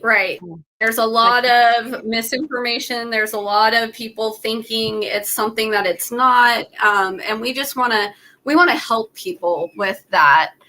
Learning to listen. I'm not sure what to ask. Well, Anna, you want to pull some cards for Meg? Yeah. See what's up. I'll just see what's general. What do you need to know right now? How's that? Let's see. Okay. For Megan. So Megan, I've learned the story of you and Stephanie, and now I'm like, oh, okay. I didn't know. She didn't know our origin story, Megs. So no. Origin story. Okay, just general LOL. Yes. Okay. Some new opportunities coming up. Like, what are you doing? Oh, yeah. Let's see. Okay, hang on. So, hang on. One more. Okay. All right. So, okay. So it looks like right now, there's some new opportunity coming up, but it looks like it's gonna hit a snag for you. Like something's gonna kind of like maybe look like it's not gonna work out, but in the end, it's gonna be fine, and you're gonna be fine, and you're gonna end up finding something that you really enjoy doing out of it, if that makes sense. Like, so I don't know what this new opportunity is, but it looks like maybe you're venturing off in a new area or something. Like you're gonna be doing something different than what you have been doing, and yeah, so it's gonna be there's gonna be some hiccups along the way to watch out for. But it's something that is going to really pique your interest. Like once you like it's something that you want to do. Like it's gonna be good for you. Like so it looks like it's gonna look like it's not going anywhere, but it will go somewhere. You just have to like hang in there, if that makes sense. I have no idea what that's about, but you're gonna have to end something else to do this other thing. Like so something's gonna have to shift. Like you're gonna have to shift some stuff. It's like I don't know. It's like it would be like equivalent of like you change your major in school or something. You know what I mean? Like something like that. Like she has some things in the works right now. I do know she has some collaborations going on. Yeah, all outside. Yeah, so the one I think it's because I got the levers here, so it's definitely like a collaboration situation going on, but it's gonna look like it's problematic. You know what I mean? Like it's gonna be like troubled, like starting off, but that doesn't mean that it's gonna fail. You know, like so be on the lookout for that. Like just know that that's kind of par for the course of what you're doing. But you are gonna have to like sever some like something else is gonna have to stop, like so that you can focus on this other thing. I just had some on my channel for her. So basically it's like everything's not going to get off without a hitch because you're being calibrated by the energy coming in for that to handle the windfall that will happen later. Right. Like you have to struggle a little bit to get your bearings so that you can kind of ground down into where you're at and have a solid plan. Right. And also don't let your emotions take over with this because like there's like a tendency, there's a propensity here for you to like be emotional about this, like the troubles that are coming up. So like just remember like this is okay. Like it's not the end of the world. Like really. Uh-oh. What? Hang on. What happened, Dominic? Oh, energy. Okay. Hey, Stephanie. Oh, yeah. You can absolutely have some healing energy, Dominic. That is my expertise. So I'm just going to send some good stuff to you. I'd like you to take a deep breath.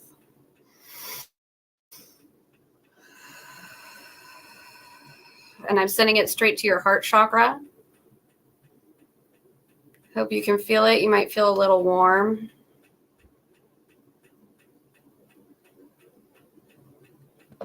Because our heart chakra is our energy center. It's the easiest place to receive healing energy too. Yep, there was my muscle test. It definitely was sent to you. Oh, and will my ankle go back to normal? I do see a lot of swelling right now, but it will eventually go down. You will have some arthritis in it from the injury.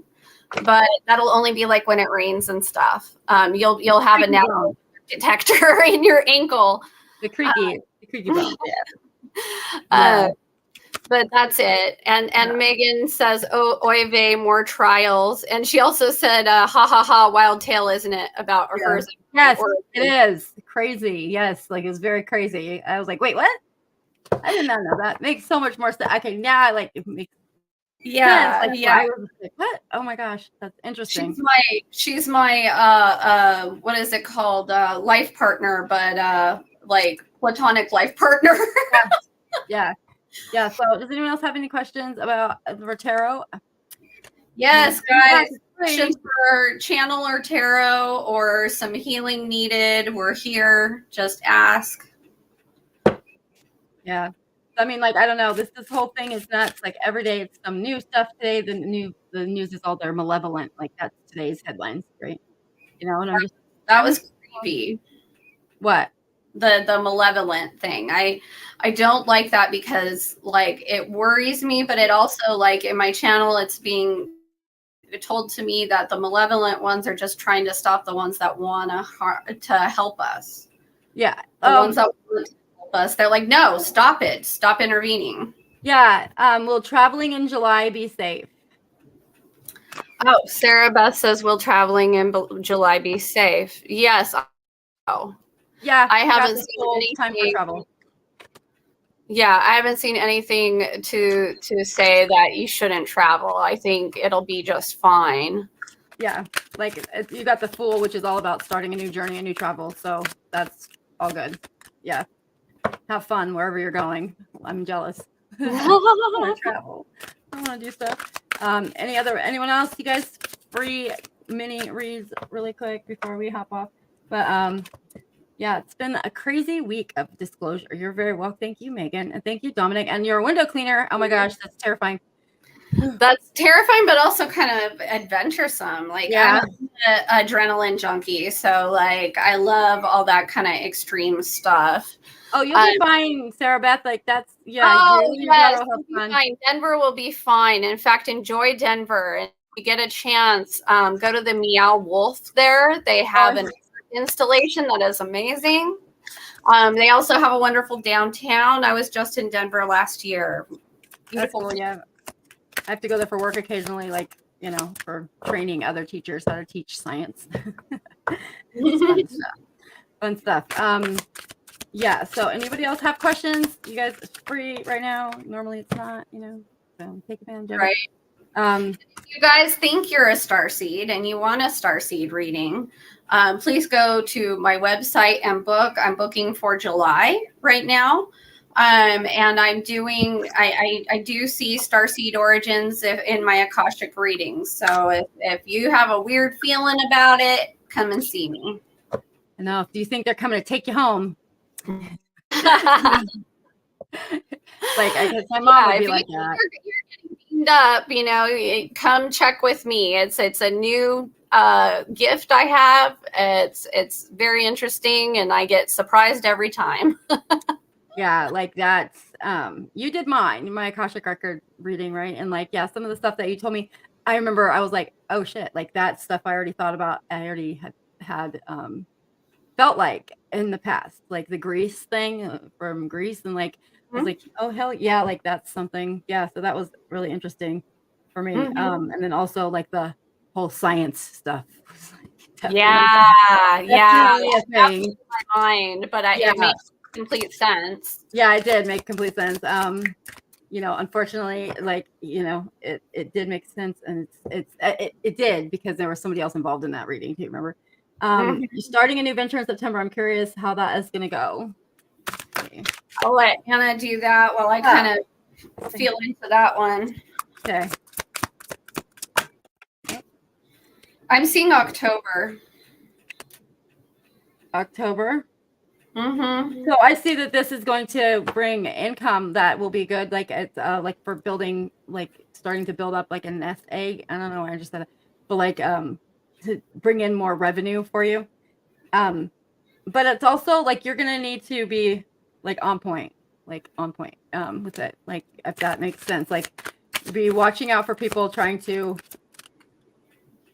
kind of like hint, like lollygag, or I don't know what, like watch out for people trying to like kind of mess it up, like, or just cause problems. Like, I don't know. What do you get, Stephanie? I see money flow happening in October. Yeah. So maybe September's the time that you're building it, but the money flow starts in October.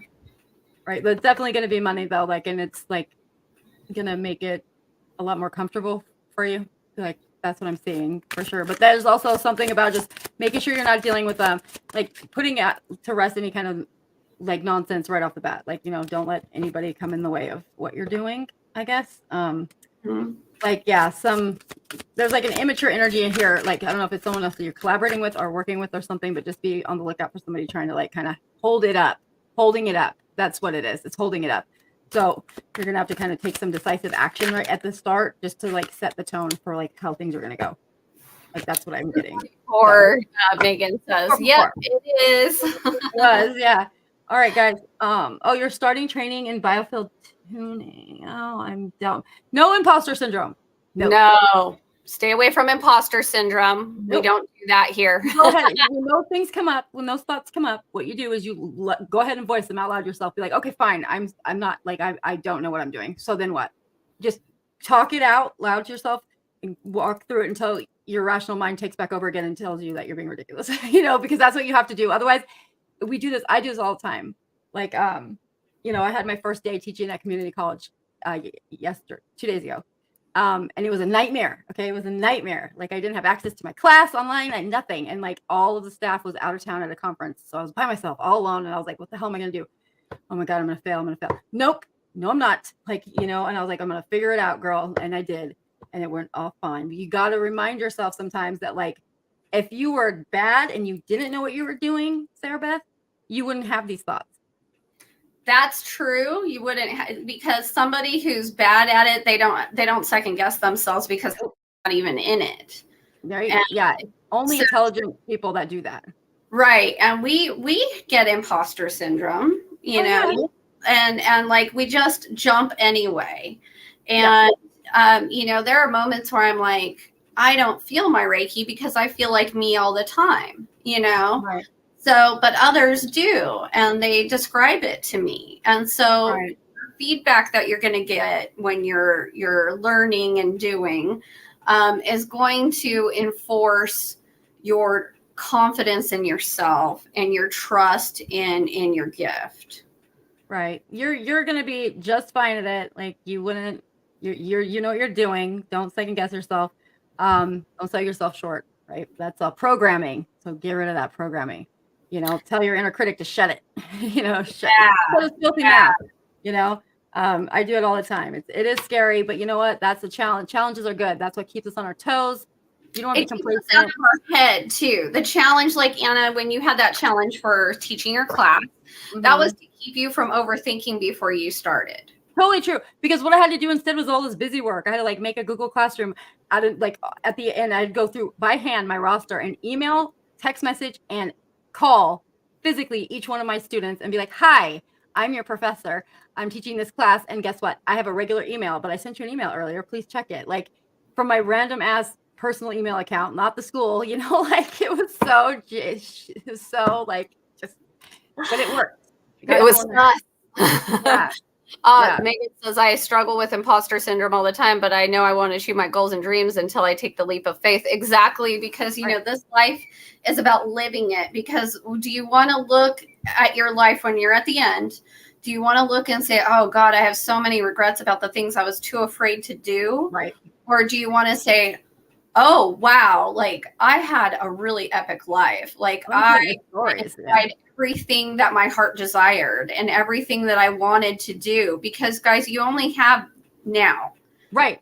This is the key. I love this. So this is Erik Erikson's, you know, theory of psychosocial development, right? And like how, when we're successful. So like this, I'm 44. So the stage of life I'm in right now is this first to last one. Okay. So, but like, it's this one called generativity versus stagnation. So like at this point we have our families, most of us do. And we have our, you know, careers mostly. And like now it's the time of life where we're like either we're being generative, where we're giving things back and we're doing things for ourselves, or we're being stagnant, where we're just stuck doing something. But the next phase of life, this phase is directly tied to the next and last phase of life, which is wisdom versus despair. And like you don't want to be the one in despair, because that's the person that's like, get off my lawn, and like hating everybody, right? Yeah. Oh, Sarah says so true. That is why I'm doing it. I love this validation.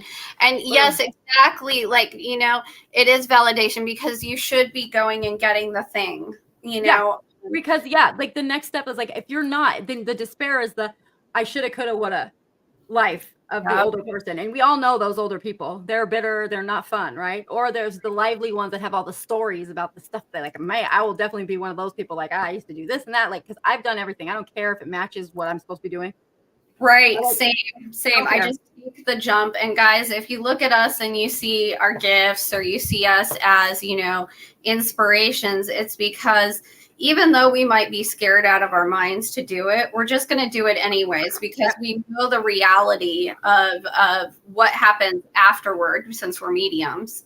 And we don't want regrets. And good night, Dominic. Take care too. You don't want to say, oh crap. And I had that realization at the end of my marriage. I got a divorce in 2021, and my marriage I was all about it, man, because I waited, I waited to get married. So I thought, this is the end all be all, blah, blah, blah. And then I get in there and my loyalty is being tested, because this person has decided that they want different things in life than I do. And it was irreconcilable. Like there was no way we can reconcile our differences at all in any way, shape, or form. And like I say, he was a narcissist, and he, unfortunately, because I didn't want him to be, I wanted him to be my partner, but it was what it was. And so I had to face that reality of, if I stay here, I'm selling myself out. Right. I'm selling myself short. You're doing what our parents did, like our grandparents, just staying in the situation. I'm choosing stagnation instead of flourishing and blooming. And if you do that to yourself, guys, this is an energetic truth here. If you do that to yourself, it's going to make you sick. You're going to have energetic rot in your body. Yep. And that happened to me. I made myself very sick because I was in denial of the truth of what my soul and my heart truly wanted. Right. Oh yeah. Yeah. Same. Like when you're not being true to yourself and you're not living the way that you should, or you want to, it's going to impact you on a health level, like definitely mental or otherwise. Like it's definitely going to be a problem. And you don't want that. We all deserve so much better than that. We all do. And you vibrate better when you're choosing what your heart wants and what your soul wants. And you show up for a community better. Like you show up for the collective, for the community better. Everything's better. Your working is better. Your parenting is better. Your friends are better. Everything. It all. Yeah. And you know what? I think, okay, so to the point about why he brought up the mycelium, right? Mm-hmm. What I was thinking is because we suck at that. Like we are like the only thing on earth that doesn't do that, is because everything else, like he said, like the insects are connected, like they all go in their swarms and their hives and they have that like biochemical, like the pheromones that they can follow each other or whatever, hive mind, right? Well, we are herd animals, but we don't have hive mind. We don't. We did at some point. We don't anymore. So and we are so separatist. We're so separatist. I live in this huge city of 13 million people, and there's, or however many million it is now, and it's like I don't know anyone. Like I know my neighbors because they live above me. Like we don't know anybody. We don't, and most people just don't care about other people either. Like it's not my problem. And that's why I think he was bringing it up. That's why I think Anonymous was bringing it up, is because they're like, humans are the only ones that don't do this. True. And I think if we were living closer to the earth, we would adapt that way. Well, I think we unadapted. from it. In our tribal origins, you know, we had that more. And I think that's the thing that we're going to have to go back to. And that's why a lot of witches say, you know, live close to the earth, because it does help us communicate with the liminality, with the earth, with ourselves, with each other. You know, that's why we ground. And anyone thinks that earth is not like a living conscious thing is like, I don't know what to tell you, because yeah, like, I mean, God, look at it. Like, I mean, yeah, that's crazy sauce. Like, if you think that's not true, I don't know how you could be a person living here and not know that. But but hey, people surprise me every day, so like, you never know. But yeah, so okay, guys, so we're gonna head off, and thank you guys so much, and we'll see you again tomorrow at 7 p.m. Pacific Standard Time. Okay. Yeah.